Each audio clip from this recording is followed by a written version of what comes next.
Episode 38, Mysterious Package. Apron play. Baby, were you scared? Ningxi looked at Little Bun with some concern. Little Bun shook his head, holding on to her arm. His expression didn't seem scared, but rather a bit melancholic. Why did he have to be only 5 years old? He really wanted to grow up quickly, so that he could protect her instead of just watching from a distance. Lu Tingxiao obviously saw through his son's thoughts. This was your dad's job, you don't need to covet it. I don't have many people who know this address. Who sent me the package? Ningxi muttered while picking up one of the packages. However, the sender's name was written in a blurry handwriting, making it difficult to read. Lu Tingxiao was about to ask if she needed a small knife when Ningxi skillfully tore open the package with her hands. This was probably a skill every girl possessed. After opening the outer box, she found an exquisitely packaged square gift box containing a beautifully shaped perfume bottle and a simple note inside, "Happy birthday." Seeing Ningxi's expression in the rearview mirror, Lu Tingxiao thought she seemed very happy. A friend? Ningxi carefully placed the perfume back in the box and began explaining, "It's my cousin. I told you before, right? My second uncle has a son and 3 daughters. That son is not my second uncle's biological child. There are also 2 daughters born outside of marriage.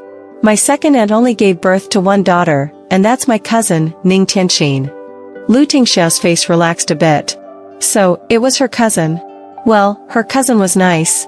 Ningxi looked nostalgic. When I was at the Ning family, Tianxin was the only one who treated me well. Although she seems cold, she's actually warm inside. Unfortunately, I didn't get close to her at first because she seemed too aloof. She did try to warn me about paying attention to Ning Xuelua a few times, but I didn't take it seriously. Speaking of which, Tianxin's personality is quite similar to yours, looks cold on the outside, but is actually a good person. Praised. But he didn't know whether to be happy about it. Was this the legendary good person card? After finishing speaking, Ningxi continued to open the second package. This package not only had blurry handwriting but also had no sender's name. Hey! An anonymous package. Considering how badly I've been attacked recently, should I really open an anonymous package casually? Ningxi said while shaking the package. There was no sound inside, and she couldn't figure out what was inside. "I'll help you open it." Lu Tingxiao reached out from the driver's seat. Huh? Ningxi was about to say that he was driving, how could he help her open it, but she saw Lu Tingxiao's hand leaving the steering wheel. However, the car was still driving smoothly, even making a turn at the intersection. Ningxi was stunned. What's going on with this car? Lu Tingxiao casually replied, "The system made a few modifications." Although autonomous driving was no longer rare, the fact that he modified it himself? She only now noticed that this car, although it looked like a common brand on the outside, had a completely different interior and structure. Could it be that Lu Tingxiao only borrowed the shell and replaced the entire interior? Could the seat under her really be made of genuine leather? Was this metal armrest made of some high-tech material? The peaceful jade pendant hanging in the front was so crystal clear. Could it be an exquisite ice type? She dared not continue thinking further. Ningxi finally came back to her senses and nervously reminded Lu Tingxiao in front, "Lu Tingxiao, be careful. What if the package is really..." Before she could finish her sentence, there was a bang. The surroundings exploded with countless sparkles like mushroom clouds, and for a moment, Lu Tingxiao's head, clothes, and face were covered in glitter. Looking closely, among the scattered sparkly things were quite a few shiny objects, seemingly diamonds. This familiar way of giving gifts, there was no need to ask, she knew who it was. It's just that this time it was even more wickedly interesting. Others throw money at people, but he actually threw diamonds. Although the carat size wasn't large, with so many together, it could make a ring for each person, enough for several 100,000 in a proposal for a young man. Not only Lu Tingxiao but also Ningxi and Little Bun in the back seat were affected, shimmering with shiny glints. Ningxi wiped her face, helped Little Bun wipe his face, and quickly leaned over to help Lu Tingxiao remove the mess stuck on him. Sorry. Are you okay? Did any get into your eyes?" Lu Tingxiao shook his head, flicking his hair to shake off a layer of crushed diamonds, along with a small note. Picking it up, the note read, "Dear, happy birthday. Are you satisfied with what you see? Y.S. You?" Lu Tingxiao looked at her with a somewhat complex expression. "Do you like this kind of way?" He started to reflect on whether his expression was too indirect compared to the simplicity of others. Would his way of expressing be too subtle? Ningxi's face was speechless. Do I look like I enjoy this? One diamond could be considered a surprise, but a shower of flowers completely turns it into a horror show. Lu Tingxiao, although you're wealthy, please never pursue a girl like this in the future. If you want to pursue someone, I can teach you later. I guarantee success. Lu Tingxiao heard this and couldn't help but slightly raise the corners of his lips. Alright. At this moment, he caught a glimpse in the rearview mirror of a car following them. It seemed to be Ning Yahua's car. Seeing that Lu Tingxiao's expression was not right, Ningxi followed his gaze and also spotted the car. Damn. Is this guy not done yet? Do you need to shake them off? Lu Tingxiao asked. Ningxi contemplated for a moment, then shook her head. Forget it, let's not bother with them. They can't get in anyway. Little Bun is still in the car, driving too fast is dangerous. Okay. 10 minutes later, Platinum Emperor Palace. Lu Tingxiao's black compact car, which was extremely incongruent with the luxurious cars coming in and out, slowly approached the gate. When they were a few meters away, the guard respectfully saluted and then opened the gate, seeing them off until the black car was out of sight. Immediately following, Ning Yahua, who was driving, was stopped. Hello, please show your pass, the guard said with an official expression.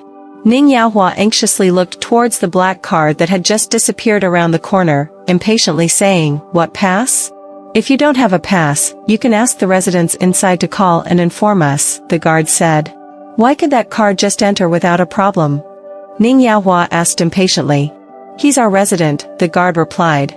What? Ning Yahua's face instantly changed. Was there a mistake somewhere?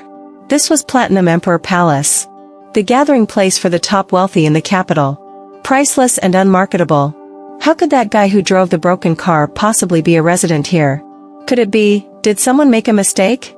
Was he a housekeeper or assistant from some family, or maybe someone's illegitimate son?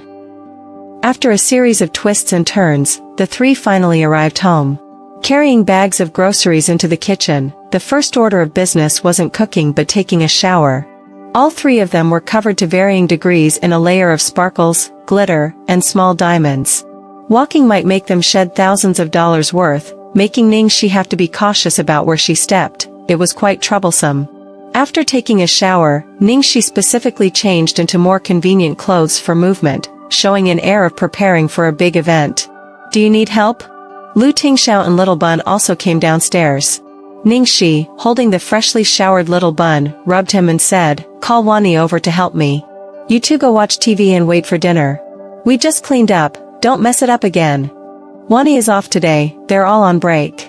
Lu Tingxiao said. On break? Ningxi thought for a moment, feeling that letting Little Bun personally participate would be good. So, she said, then come over here. Do you have aprons? I think we forgot to buy them when we went out earlier. There should be. Lu Tingxiao found a plastic-wrapped package from the groceries he just bought. After unwrapping it, there were 3 aprons inside, the same style and color, 2 large and 1 small. Huh? When did you buy these? Ningxi asked with surprise all over her face. The little girl selling crabs gave them to us. Okay. It turned out they got everything as gifts. Ningxi took the small apron, called Little Bun over, and said, Come here, let me help you put it on. Little Bun, in anticipation and with uncoordinated cooperation, opened his little hands.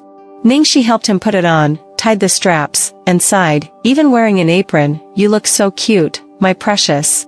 As soon as she finished speaking, she turned her head and saw Lu Tingxiao, casually dressed and wearing a pink apron on the outside. He still looked dazzlingly handsome, even with a somewhat unexpectedly cute contrast. And here comes the irresistible urge to take photos again. Ningxi rushed to grab her phone and started snapping pictures, occasionally stuffing Little Bun's hands with props like tomatoes and big pork ribs. A cute Little Bun beside a casually dressed Lu Tingxiao with a pink apron, what should have been a mismatched scene became unexpectedly full of love when captured in a photo. Do you want me to take pictures for you? Lu Tingxiao suddenly asked. I don't need it, right? I'll help you and Little Bun take pictures. Lu Tingxiao said as he helped her put on the apron. Little Bun couldn't wait and pounced towards Ningxi. Actually, Ningxi privately didn't want to leave too many traces and memories, but she couldn't resist the eager eyes of Little Bun. Forget it, why think so much? Enjoy the moment, and deal with worries when they come. After Ningxi and Little Bun took a photo together, the consistent style made the scene more harmonious. They made many cute and funny poses and actions. I can't believe it, Lu Tingxiao, you're simply versatile. How can even your photography be so good? The composition and lighting are too perfect. Ningxi flipped through the photos on her phone, her face filled with admiration. I really want to set it as my phone wallpaper, but I can't. After all, Little Bun's identity is special, and she usually pays a lot of attention to not reveal any information about him. If she had such a cute son, she would probably can't resist showing him off every day until everyone blocked her. With the coordinated efforts of the three, they quickly prepared a table full of dishes. Salt and pepper pig's trotters, fragrant crayfish, spicy crab, roasted lamb leg, pan-fried veal steak. Most of them were large dishes, and there were mostly meat dishes, which was a challenge for Ningxi, who needed to maintain her figure. After all, Little Bun was still a bit thin, and Lu Tingxiao, who worked hard every day, also needed some nourishment. Looking at the table full of delicious dishes, Lu Tingxiao's expression was somewhat surprised. Now I believe what you said. What did I say? Being a chef. Ningxi laughed heartily. Do you think I was exaggerating? Even though I'm a bit rusty, I practiced for many years. You wanted to be a chef from the beginning? Lu Tingxiao was puzzled. Ningxi's smile dimmed slightly. Don't laugh at me when I say this. I didn't want to be a chef, I wanted to be someone's wife. Lu Tingxiao's eyes narrowed slightly, and a trace of a cold feeling was difficult to detect. Wanted to be someone's wife, such a touching phrase, but that someone was not him. At that time, I was too naive, thinking that by capturing a man's stomach, I could capture his heart. Little did I know. At this point, Ningxi suddenly stopped, glancing at Little Bun, who was focused on the pot. She then leaned a bit closer to Lu Tingxiao, lowered her voice, and continued, Little did I know, the key is not in the hands but 3 inches below the navel. I cooked for him for so many years, but it couldn't compare to Ningxuelo accompanying him for one night. Isn't it pathetic? The pathetic one is him, he will regret it, Lu Tingxiao comforted, his tone as if stating a fact. Ningxi admitted that she was really comforted by his words, and she lightly laughed, saying, all right, we're having such a happy time today, let's not mention those depressing things. When this soup is done, I'll stir-fry some vegetables. Lu Tingxiao heard this and looked at the vegetable basket. We didn't buy any vegetables. We didn't? Ningxi was dumbfounded. What about cauliflower? Radishes? We didn't buy those either. Well, it seems like everything I bought is meaty? How are we going to eat this? It's going to be too greasy. There's some eggplant they gave us, but it's not enough for a stir-fry. It's okay, I'll go to Jingli's place and pick some for you. Huh? Does second young master have these things? Ningxi was surprised. Yeah, he has a vegetable greenhouse behind his yard. That's great. But let me go. You definitely won't be able to choose. Ningxi said. Okay, I'll watch the soup.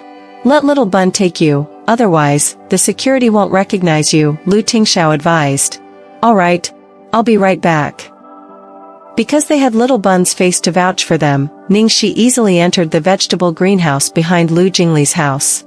Not to mention that the vegetables in this greenhouse were really good, each one plump and fresh. The freshness was much better than the vegetables in the market, as they were just picked. Lu Jingli was quite a good eater. As Ningxi was carrying a basket and picking vegetables with Little Bun, a sharp alarm suddenly rang from above her head. Ningxi raised her head. What's going on? Immediately after, a loud shout came from behind her. Hey! Who's the little thief? Daring to steal even the young master's vegetables. Oh, Little Bun. Ningxi. Lu Jingli, dressed in pajamas and with messy hair just out of bed, stared dumbfoundedly at the two. Ningxi, carrying the vegetable basket, twitched her mouth. You even installed an alarm in the vegetable greenhouse. Second young master, do you have buried gold there or something? Lu Jingli stared at her with a distressed and indignant expression. Bastard. How could you? Put down all the radishes, greens, cauliflowers, and cabbages in your hands. I personally planted each of these, watering and fertilizing them every day, playing music and telling them stories. They are all my babies. More precious than gold. Can't you see they are thriving? Are these ordinary vegetables? Do ordinary vegetables look so beautiful? Ningxi thought he was upset because of the food, but she never expected that Lu Jingli, besides chasing girls, also had such an eccentric hobby as planting vegetables. Hurry up and put them down. Otherwise, I'll really get angry. Ningxi blinked. But I've already picked them. How about I give you money? You dare to insult my babies with money? Ningxi, I'm going to compete with you. Lu Jingli rolled up his sleeves, ready to charge. Ningxi had black lines all over her head. She pulled up Little Bun and said, "Quick, run." The two ran out of breath, and Ningxi shouted towards the gate on the opposite side, "Lu Tingxiao. Help! What's going on?" Lu Tingxiao had just walked out of the house, and Ningxi immediately pulled Little Bun and hid behind him. Lu Jingli, with a face full of complaints, accused, "Brother, are you not going to do anything? Your two little troublemakers actually went into my vegetable garden to steal vegetables." Lu Tingxiao, I asked them to go.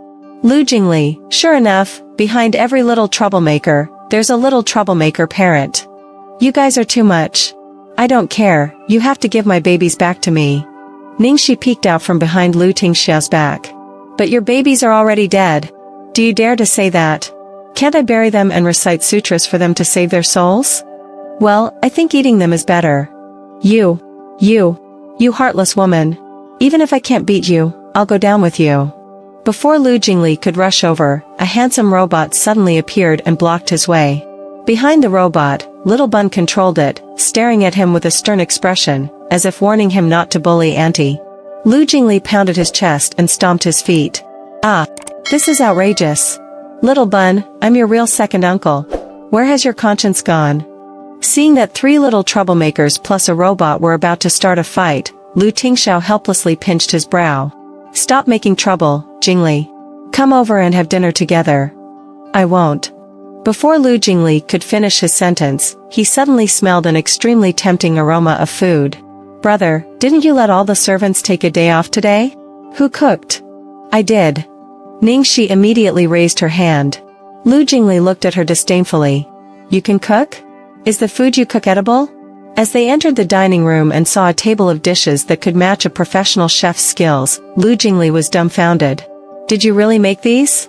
Ningxi, holding the vegetables she had taken from Lu Jingli's garden, quickly made 3 vegetarian dishes. Seeing this, Lu Jingli couldn't believe it, but because he hadn't let go of the vegetable stealing grudge, he snorted disdainfully and said, "In this day and age, do you still believe that capturing a man's stomach can capture a man's heart? Isn't that nonsense? The key is 3 inches below the navel, right?" Ningxi chuckled. Their thoughts and values surprisingly coincided in certain aspects. However, she could admit to being foolish, but she wouldn't tolerate others calling her foolish. Oh? Is that so? Ningxi raised her eyebrows meaningfully and then picked up a piece of sticky rice ribs, stuffing it into Lu Jingli's mouth.